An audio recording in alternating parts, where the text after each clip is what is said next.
وعلى آله وصحابته أفضل الصلاة وأتم التسليم.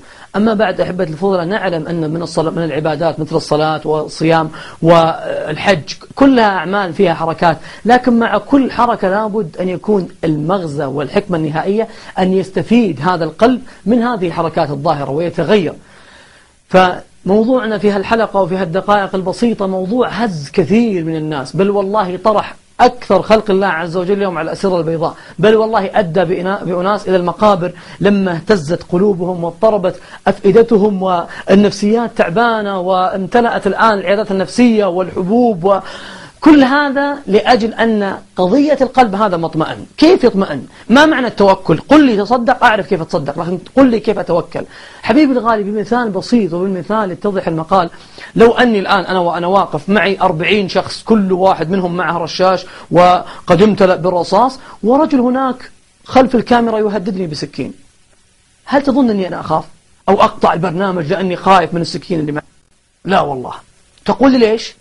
أنت ما تأثرت وظاهر عليك أنك ما لست أصلا مهتم بالقضية. أقول لك لأني ما أهتم به. هو معه سكين، متى ما اقترب أنا عندي 40 واحد معهم رشاشات بطلقة واحدة ينهون قضيته. سبحان الله. طيب كيف لو كان نفس المثال هذا وال40 معي برشاشاتهم والرجل يهدد وتشوفني أنا أقول عفوا يا إخوان بأقطع البرنامج وبأطالع وخايف؟ تقول هذا عنده مشكلة، إما أنه لا يؤمن بوجود هؤلاء أو أنه يشك في قدراتهم ورشاشاتهم. تلقاك تسألني ليش أنت خايف؟ أقول والله أنا ما خفت، هذا اللي معي. لكن شفت اللي بعد لكن تحذف، اللي قبل لكن تحذف إذا قلت لكن. إذن عندنا قضية في توكلنا على الله عز وجل، نقول المتوكلين على الله سبحانه وتعالى، بس لما يجي قضية فيها ابتلاء في الرزق وواحد يهدد بسكين ولا يهدد بفصل ولا بطرد من دوام، تقول يبدأ القلب ينتفض ونفقد النوم وأرق، لأن ما في توكل عن أن الله سبحانه وتعالى هو الرزاق. يقول جل جلاله سبحانه وتعالى: وفي السماء إيش رزقكم. إذا لا تنظر أن أحد سيقطع رزقك من أهل الأرض، طلعها فوق. وفي السماء رزقكم وما توعدون. والله لو انتهت الصورة هنا لكفى أن ما نقطع الأسباب البشرية ما عاد يهم، والله ما أحد يقطع رزق إلا الله عز وجل. شوف ايش قال بعدها، انظر الآية اللي بعدها، قال: فورب السماء والأرض إنه لحق. سبحانه. مثل ما أنكم تنطقون. سبحانه. الأعرابي لما سمع الآية ذي بكى، قال: أغضبوه حتى أقسم. الله إذا قال كلام ما يحتاج يقسم، نصدقه بدون ما يقسم، فكيف إذا أقسم جل جلاله. إذن القضية يا جماعة اليوم نسمع أناس يقول لك والله فلان بيقطع رزقي. والله لو أن هذه العقيدة في قلبك إذن هذا يصلح رب مع رب العالمين تعالى ربي علوا كبيرا. إذا أنت عقيدتك في قلبك أن أحد يقدر يقطع رزق الله يريد أن يعطيك إياه وما قدر الله يعطيك إياه لأن فلان وقف في طريقه، فإذن والله عندك مشكلة عظيمة من الشرك، عندك مشكلة عظيمة من الشرك. قال سبحانه جل جلاله: وتوكل على العزيز الرحيم الذي يراك حين تقوم وتقلبك في الساجدين. ما يخفى عنه شيء سبحانه. ضرب النبي عليه الصلاة والسلام لنا مثلا لو قلته لجبل لخر مستكينا لهذا الخبر.